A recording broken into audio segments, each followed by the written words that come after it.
അയോധ്യ രാമക്ഷേത്രത്തിലെ സംഭാവന കൊള്ള സംബന്ധിച്ച് ക്ഷേത്രം ട്രസ്റ്റ് അംഗങ്ങൾക്ക് നേരത്തെ അറിവുണ്ടായിരുന്നു എന്ന നിഗമനത്തിൽ പ്രത്യേക അന്വേഷണ സംഘം. ട്രസ്റ്റ് മുൻ ജനറൽ സെക്രട്ടറിയും VHP ഉപാധ്യക്ഷനുമായ ചമ്പത് റായുടെ മൊഴി വീണ്ടും രേഖപ്പെടുത്തി. ഇതിനിടെ CBI അന്വേഷണം ആവശ്യപ്പെട്ടുള്ള ഹർജിയിൽ അടിയന്തര വാദം കേൾക്കണമെന്ന ആവശ്യം സുപ്രീംകോടതി നിരസിച്ചു.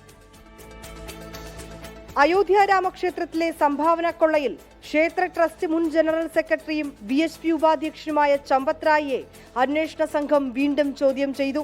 ട്രസ്റ്റ് അംഗമായിരുന്ന അനിൽ മിശ്ര, ട്രസ്റ്റുമായി ബന്ധമുള്ള ഗോപാൽ റാവു എന്നിവരെയും ചോദ്യം ചെയ്യും.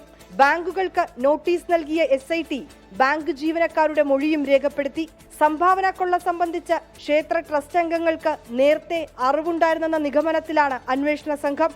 ആരെയും സംരക്ഷിക്കില്ലെന്നും അഖിലേഷ് യാദവിന്റെ ആരോപണങ്ങൾ അടിസ്ഥാനരഹിതമാണെന്നും വിശ്വ-ഹിന്ദു പരിഷത്ത് മേധാവി അലോക് കുമാർ. അറസ്റ്റിലായ 8 പ്രതികളുടെ വീടുകളടക്കം 10 പോലീസ് റെയ്ഡ് നടത്തി. കരാർ രേഖകൾ, പാസ്ബുക്കുകൾ, ആഭരണങ്ങൾ വാങ്ങിയ ബില്ലുകൾ എന്നിവ കണ്ടെത്തിയതായാണ് വിവരം. 24 ഡൽഹി.